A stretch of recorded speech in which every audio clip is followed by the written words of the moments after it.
Cool. Om Namo Bhagavate Vasudevaya.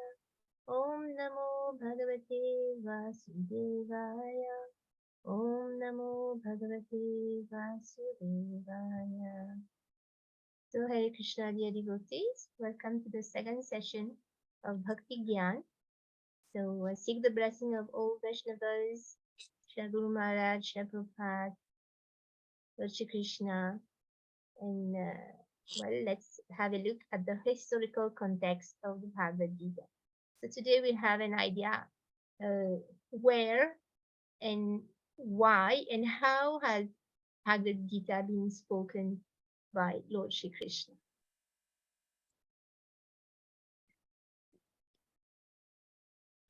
So this is from the Mahabharata.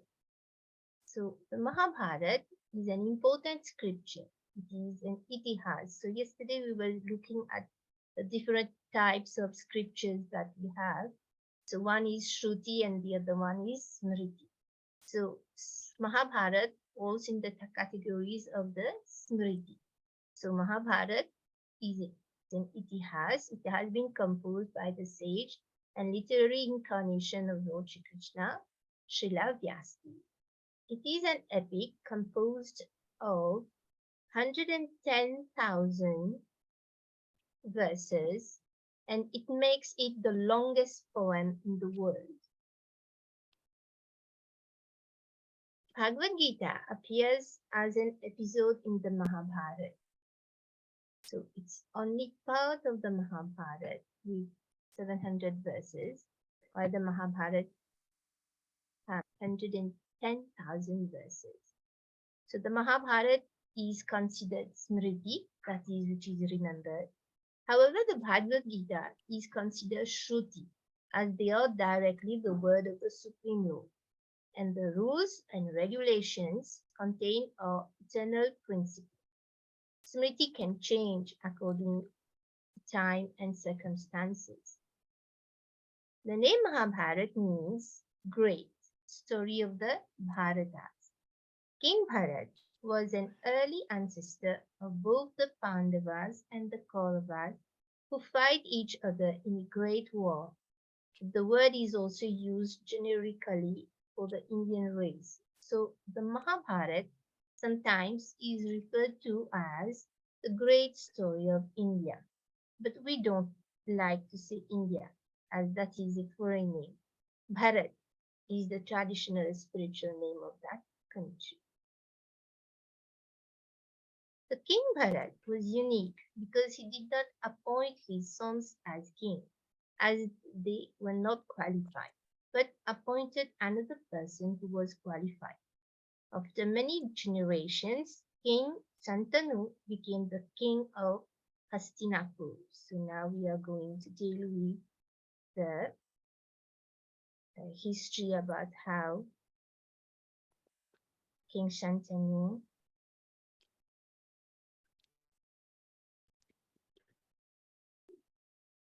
will be married to the beautiful Ganga, who was the river goddess in disguise. So Devi Ganga agreed to marry him as long as he never questioned her actions.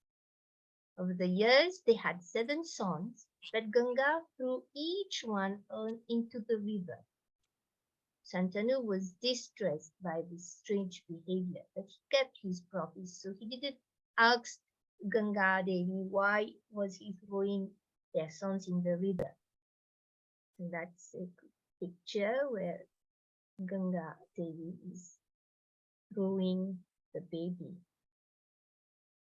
But finally, when their 8th son was born, Shantanu asked his wife who she really was and why she had done this. So Shantanu stopping Devi Ganga from immersing the baby in the Ganga. But since Shantanu had questioned her actions, she left him along with his lost son, Devarat, who was then trained by great personalities like Parashuram, Vashishta, and Brihaspati. Sorry, I just missed one line. So when Shantanu asked his wife who she really was and why she had done this, then Ganga revealed herself and told her that the children had once been celestial beings but were cursed to become human. She had ended their punishment quickly by drowning them immediately at birth.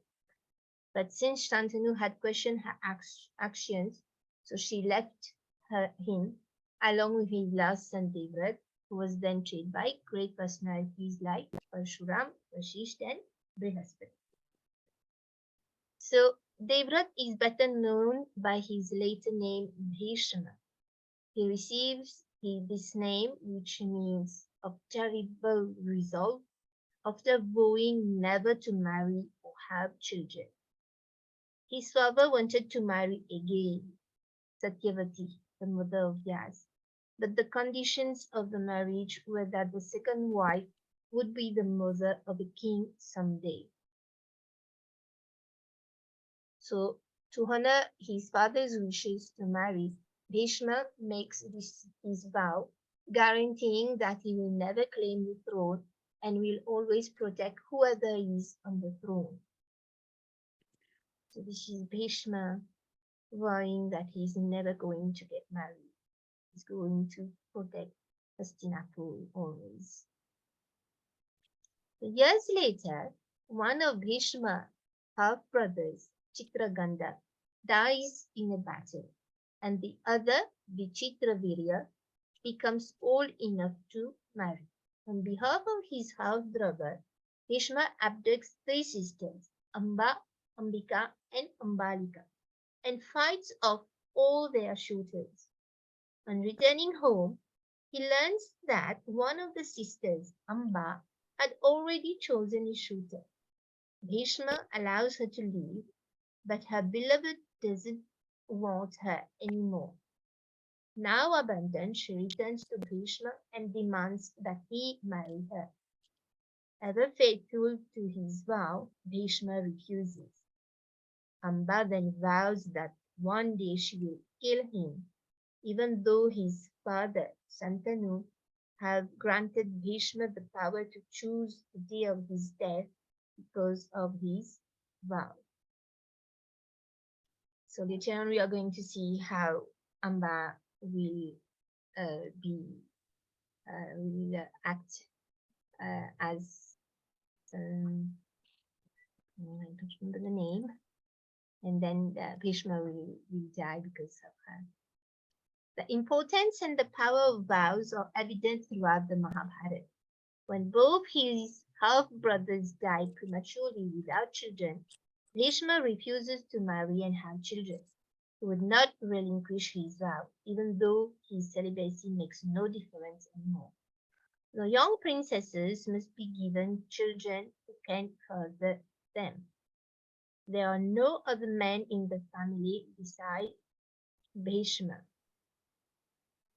So Satyavati, the king's second wife, asks her firstborn son, Shilavyasdev, to give children to the two princesses. So Shilavyasdev goes to them, but the princesses dislike him. For as an ascetic who has taken a vow of poverty, he is rough-looking. He explains to them that they will each bear a son. However, the first will be born blind because the first princess closed her eyes when seeing him, and the second will be pale skinned because the second princess became pale at his touch. This is Srila Vyasdev with the princesses. So the first son was born blind and he was named Dhritaraj, and the pale one is Pandu. Vyas was requested by his mother to make one more attempt, but the princess sent their humble and attentive maidservant. Thus, Vyas has a third son, the wise Vidur. So Vidur will become the minister of Hastinapur. the maidservant having blessings from Shivadhyasti. So since his brother Dhritarashtra, although older, is blind and thus unfit for the throne, Pandu becomes the new king of Hastinapur. He was married to Kunti Devi and Madri. One day, while hunting in the forest, Pandu shoots a gazelle in the act of mating. The gazelle was actually a Brahmin priest in disguise who curses him, saying that should Pandu mate with either of his two wives, Kunti and Madri, he will die instantly. Knowing that he can never have children, Pandu resigns the throne and goes to live with his wives in the mountains. Kunti, his first wife, informs him that she possesses a magic power. By reciting a secret mantra, she can invoke a demigod at will and have a child by him. So this is Kunti Devi using mantra to invoke demigods. So the mantra's power is put to the test and she gives birth to three sons. Yudhishthir, the firstborn, truthful and virtuous, is the son of God Dharma. Bhim, the strongest of men, is the son of Lord Vayu, the god of wind. And Arjun, an irresistible warrior, is the son of Lord Indra.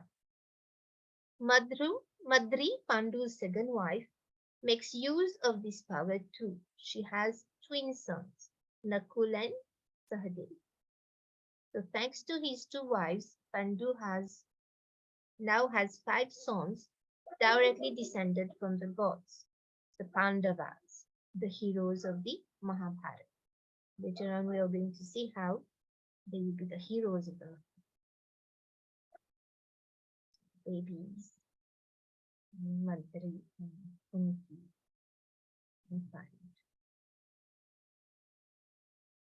After that, years later, Pandu one day surrenders to his passion for Madri, and Pandu falls dead, fulfilling the curse. And Madri, devoted to him always, joins him on the funeral pyre.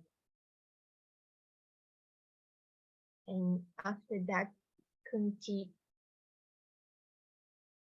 remains alone with the five children. So meanwhile, Dhritarashtra had become king due to his blindness. This was a caretaker role, although he had other plans. He weds Gandhari in an arranged marriage. When she learns of her husband's blindness, she decides to cover her eyes with a blindfold, which she will never remove, to join him in his world of darkness. Then, after an abnormally long pregnancy of 2 years, she gives birth to a bowl of flesh. Vyas tells her to split up the bowl into 100 parts and put them in jars of ghee. In this way, she becomes the mother of 100 sons, the Kauravas. The firstborn is called Duryodhan. Sinister omens of violence greet his arrival into the world. Jackals howl, strong winds blow, fires rage through the city.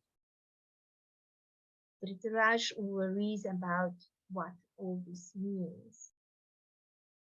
Vidur tells him that his first son brings hate and destruction into the world. He will one day destroy their race. Vidur urges the king to get rid of the child, but Dhritarashtra ignores his advice.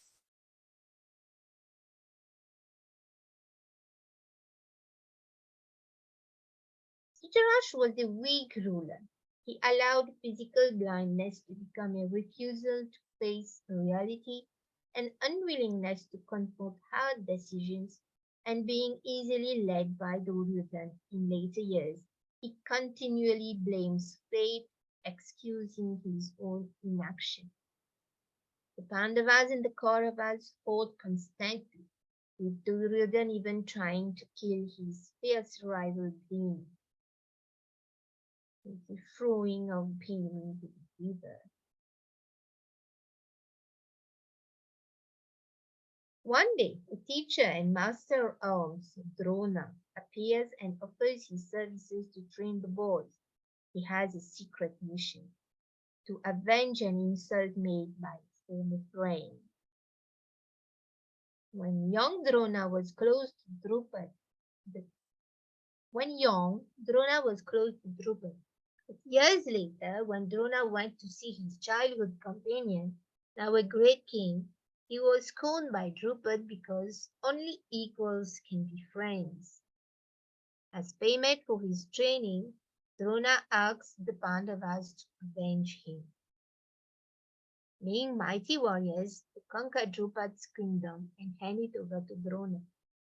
He promptly gives his former friend half his kingdom back, saying, "Now we are equals."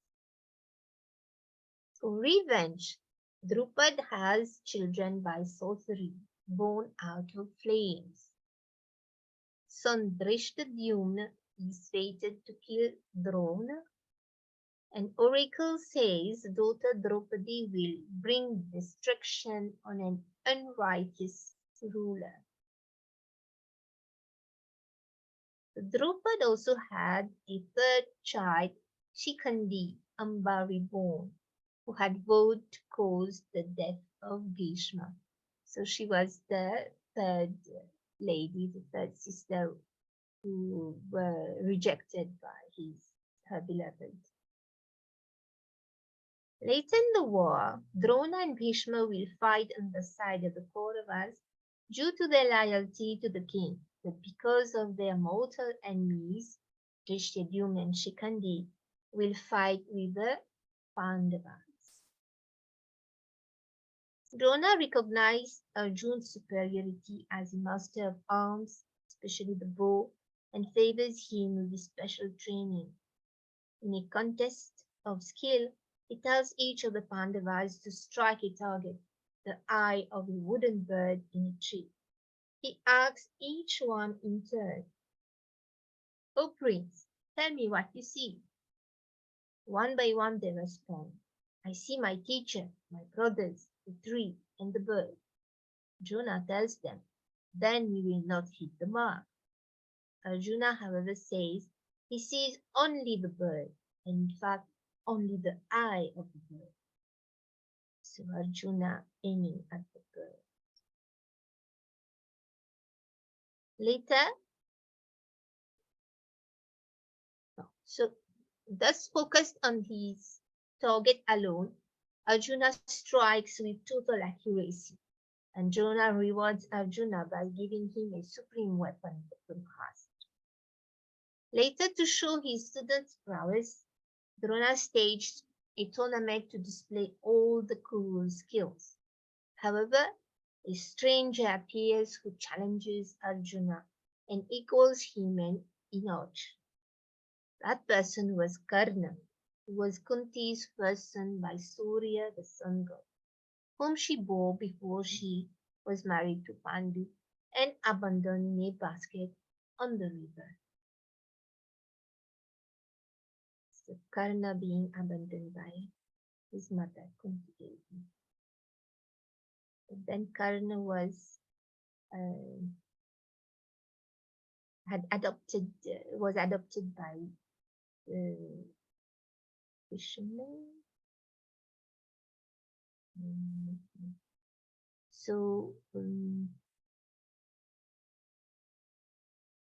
So Karna was in fact the older brother of the Pandavas.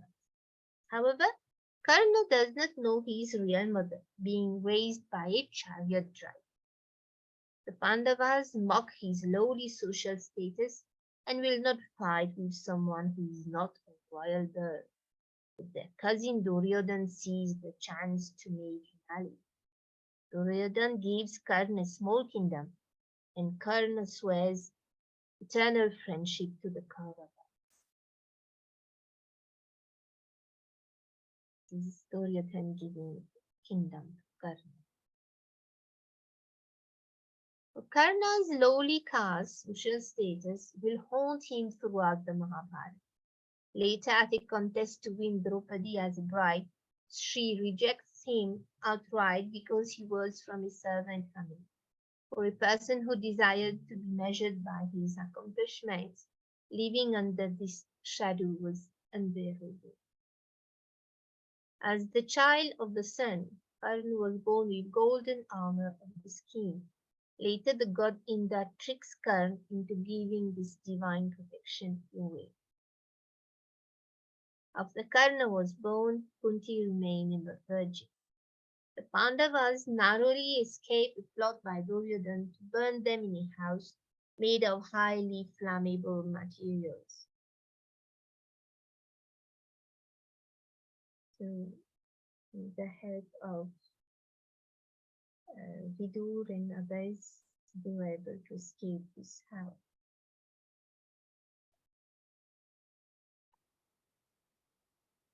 The Pandavas narrowly escaped a plot by Duryodhana to burn them in a house made of highly flammable materials.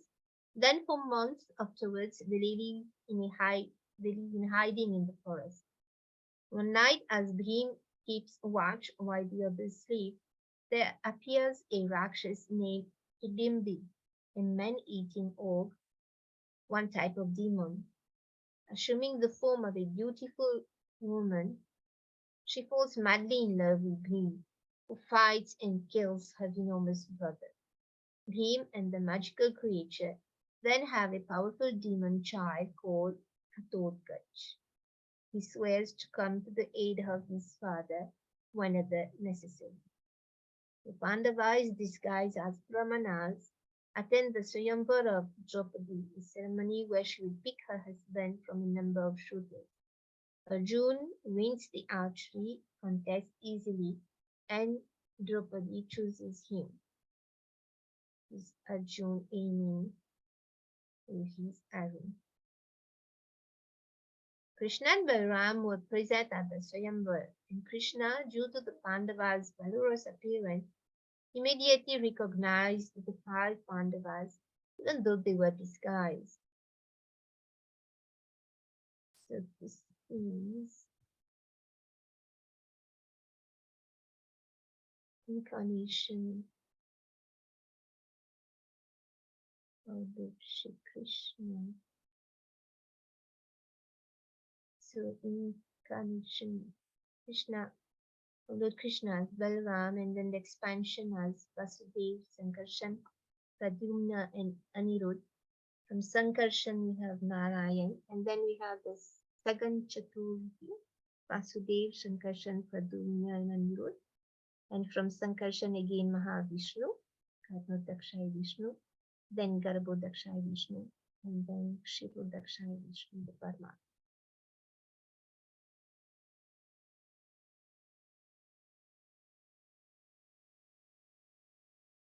So when Arjuna announces to his mother that he has won the prize, Kunti tells him to share with his brothers before seeing Draupadi.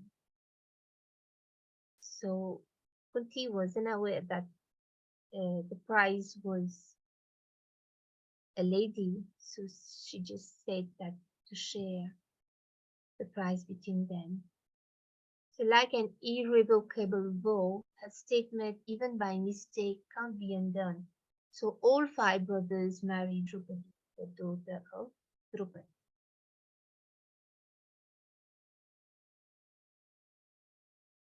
Krishna found them and explained that this unusual marriage fulfills karma, for in her former life Draupadi had prayed to Lord Shiva for a husband 5 times, and thus is rewarded for her devotion in his life. There was an immediate rapport between Pandavas and Krishna, and they accepted him as their guide and lord. Krishna indicated that the tension with the Kauravas was not just a family rivalry, but a conflict with universal consequences. On Krishna's advice, the Pandavas present themselves to the blind king. To make peace, Dhritarashtra was finally persuaded by Vidur and Bhishma to offer them half the kingdom. but in a region called Gandhav, which was nothing but jungle and desert. Yudhishthir accepts his offer in the hope of averting war. Krishna and Balaram were present at the Swayamvar, and Krishna, due to the Pandavas' appearance, he recognized even though they were disguised.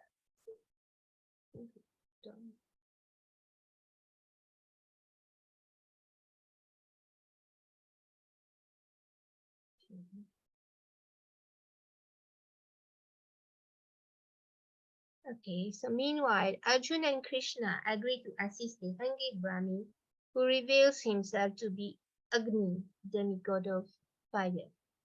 He wants to consume a nearby forest which is protected by Indra's rain. Agni rewards Krishna with his disc, chakra, and Arjuna with his Varun bow, Gandhi, along with an inexhaustible supply of arrows. With these, he is able to create a canopy of arrows to keep the rain from putting out Agni's fire.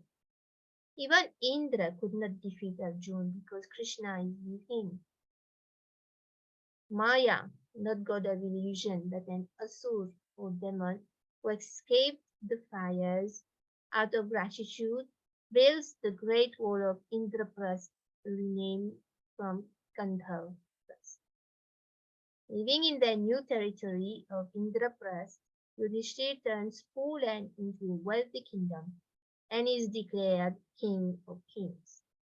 Duryodhana is jealous and humiliated on his first visit to the magnificent palace, where he mistakes a glass floor for a pool, then later falls into a pool thinking it is glass. Draupadi and Bhim laugh at him. He returns to Hastinapur, bent on devising their destruction. Duryodhana follows the advice of his uncle, cunning Shkuni, an infamous dice player, and invites Yudhishthir to a game, knowing he will not shy away from a challenge, as is the duty of a Kshatriya.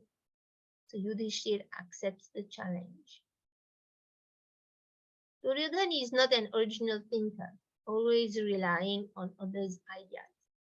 His uncle gave him the idea of the arson and the dice game. Later during the war, Duryodhana suggests capturing Yudhishthir and playing another game, which Drona calls stupid.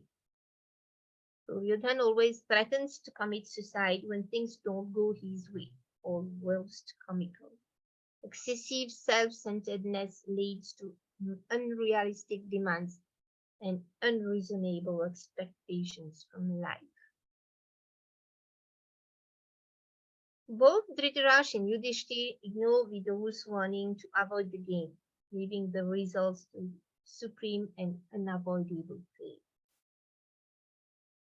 Shakuni, Pandavas, Duryodhana and others playing.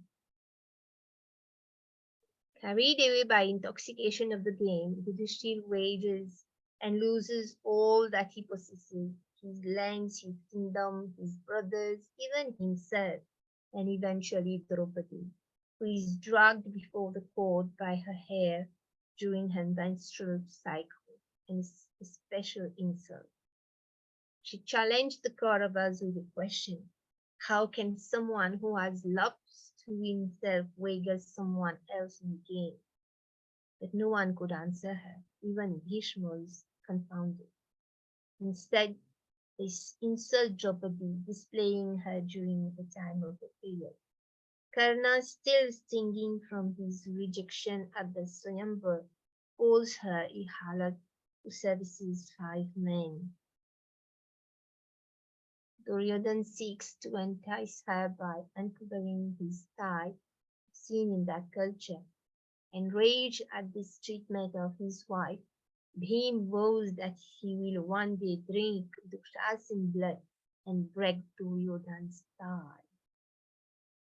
So the Mahabharata war is approaching with all these scenes. Draupadi is about to be stripped naked and she calls out to Krishna, who comes to her rescue by creating an endless supply of cloth around her. Endless supply of cloth and Draupadi.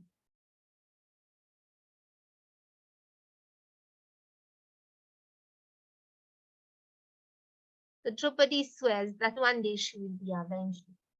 Dhritarashtra apologizes to her and gives her husband back everything we lost.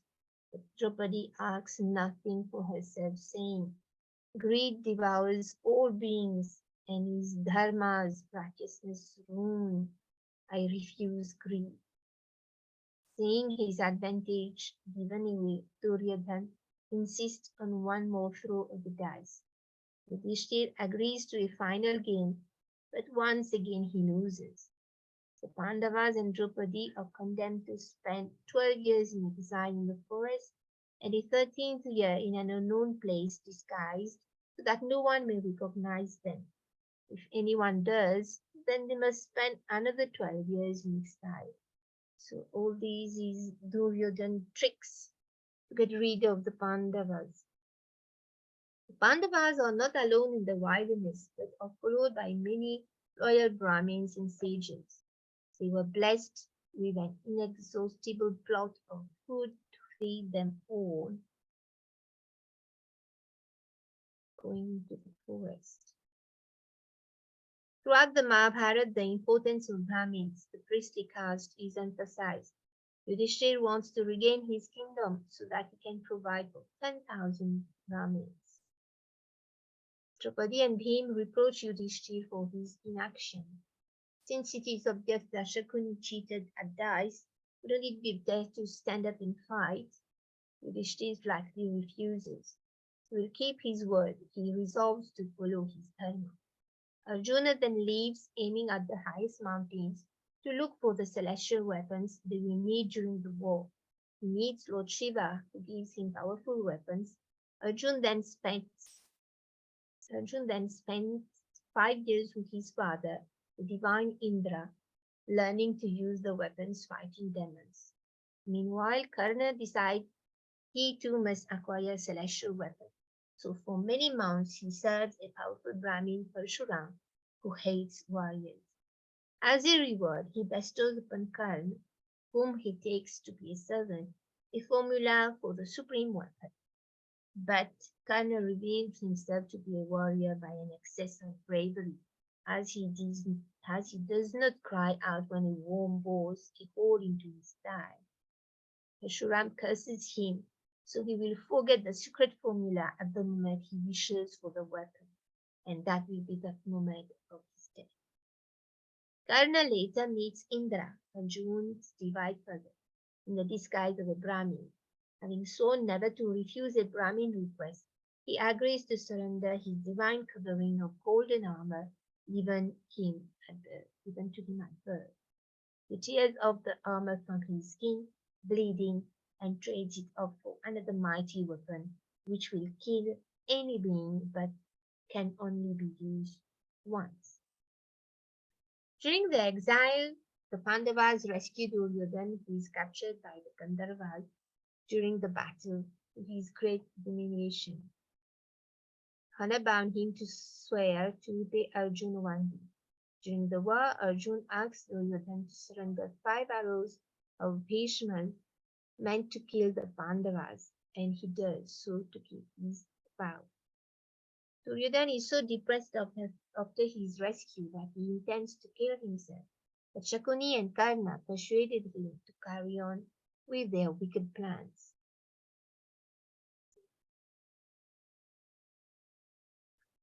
One day, four of the Pandavas were killed by drinking the water from a poisonous lake.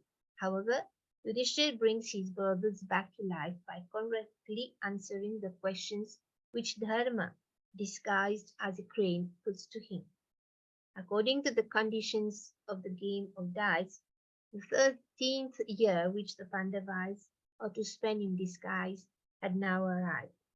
Yudhishthir, who presents himself as a poor Brahmin, his brothers and Draupadi, who pass for wandering servants, all find refuge at the court of King Virat.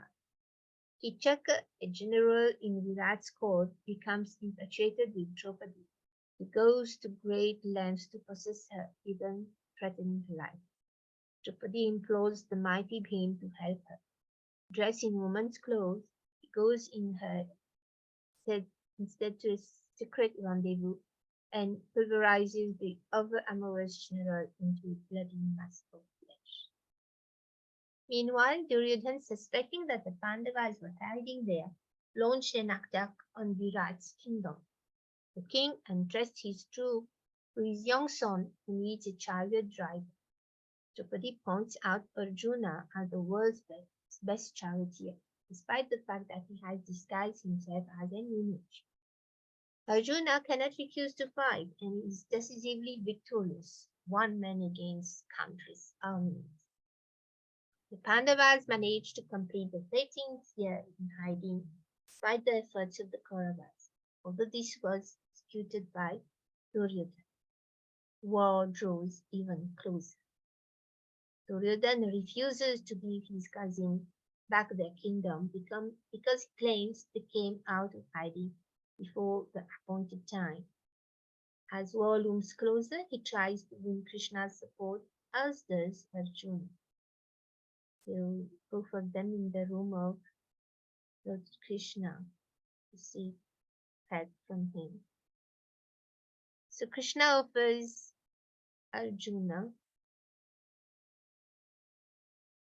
the first choice. Either he can have all Krishna's armies or he can have Krishna alone. Arjuna chooses Krishna, allowing Duryodhana to have the armies, and Duryodhana was very happy as though Arjuna made the wrong choice. When Arjuna asks him to drive his chariot, Krishna accepts.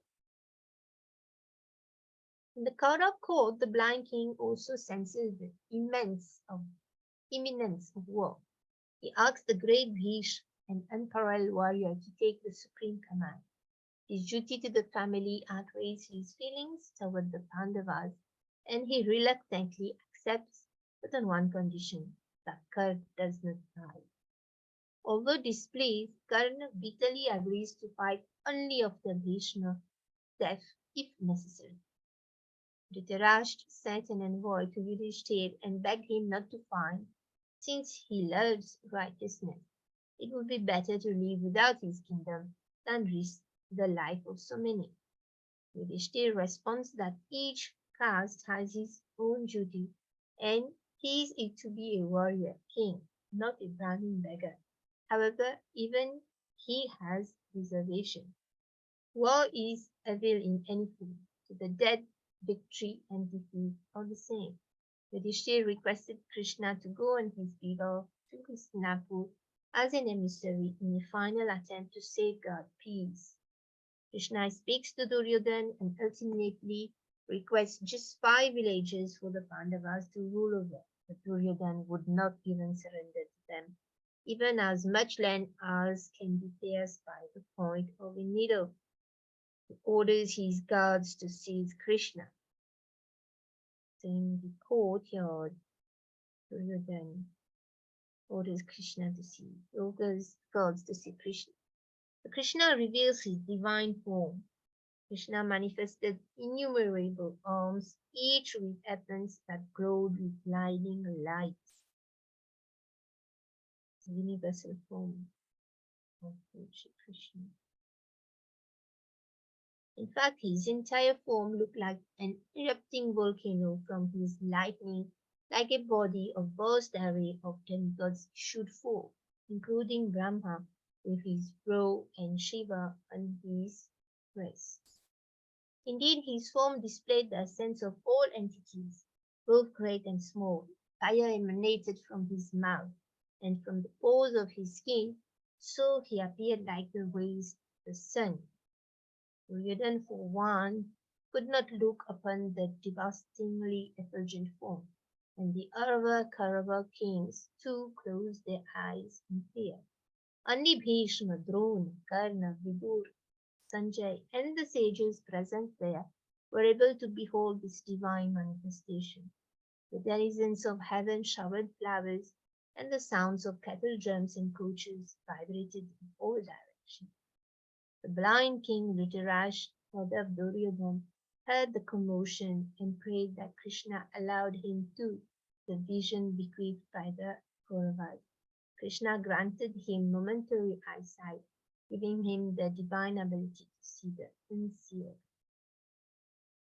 Finally, he goes to see Karna, revealing that he is the brother of those with whom he intends to fight. But Karna feels abandoned by his mother in his very first hours of life. He senses the end of this world. He will fight alongside the Kauravas, even though he can already foresee their defeat and his own death. This was due to his false sense of loyalty towards Duryodhana and vow to his friend. Then preparations for the war were made in both sides.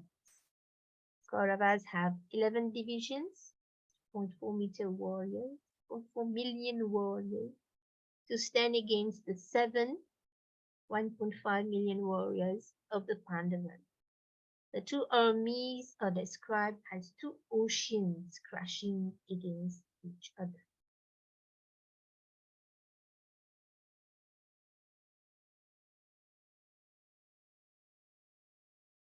So that's it. This is where the preparation has begun, and now now Arjun is going to question Shri Krishna, and the Bhagavad Gita will be spoken.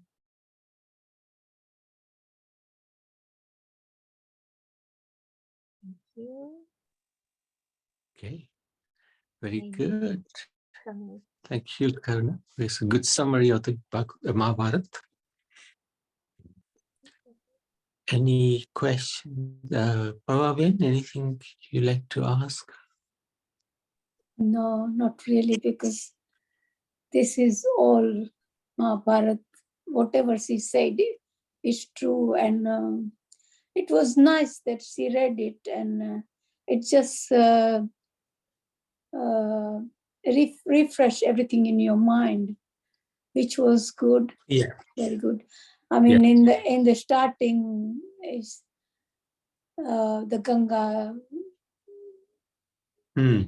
Santunam Ganga got married, and then the Ganga threw all the 6 sons in the river, and she said they were crushed by, so they were only born and then they were just thrown in the river again. Only one son left, and that was Devrat. Is that right? So that's right. And he was actually cursed. He was cursed to live longer, because the reason they were all cursed was because they wanted to. I think they stole the Gaumata of Brihaspati, so he cursed them. All of them, all 7 of them, or 8 of them, I think. 8 of them. 8 Vasus. Yeah, 8 Vasus. But the one who plotted to kidnap, he said, this Vasu is going to have to suffer a long time. So that's why they were. And somebody said he's still alive somewhere. I don't know. Bhishma, no. Bhishma is gone. Oh, it's to the heaven. Yeah, he's in the heavens. So, and this is nice. As she, Karuna Mataji, just Krishna, am I on? Yeah. Karuna Mataji, it's very nice, because I was just thinking that yesterday you did Srimad Bhagavad. Then why did you come all of a sudden into Mahabharata? And I said, I'm not going to say anything. I'll just listen. But now I know that she will start the story again about the Srimad Bhagavad. Is that right? Yeah. So now we are going through. Now we'll be hearing Lord Sri Krishna speaking the Srimad Bhagavad. Yeah. And this was nearly you said all of Mahabharata. I mean, even you're reading one line, but it's all done in that 40, I think, was it 45 minutes? Something like that. Yeah. You started 10:02 and it's 4:30 now, so it's nearly 45 minutes. So where did you find this summary, Mataji? I This really used to be liked it. asking to Nabi Prabhu. Sorry? This has all been done by Nabi Prabhu, so I'm just reading. Oh, okay. Prabhu, so where did you find it? These slides, are Yeah, the slides ready? yeah. We did it. It's I from see. the Mahabharata. Yeah. We got a few Mahabharats here, and we've been reading them over the years. So these pastimes, and also we watched the Mahabharata that was on BBC 2 years ago, and Yes, it's so it accurate. can. Yeah, Yeah, very yes. accurate. So Accurate. combining all. Yes. Okay, thank you, Prabhu. Thank you. Okay. Thank you, Karuna Mataji and Prabhuji Mataji. Thank you. Thank you. Hare Hare Krishna. Krishna. Okay, well done. Mahabharat ki jai. Yay.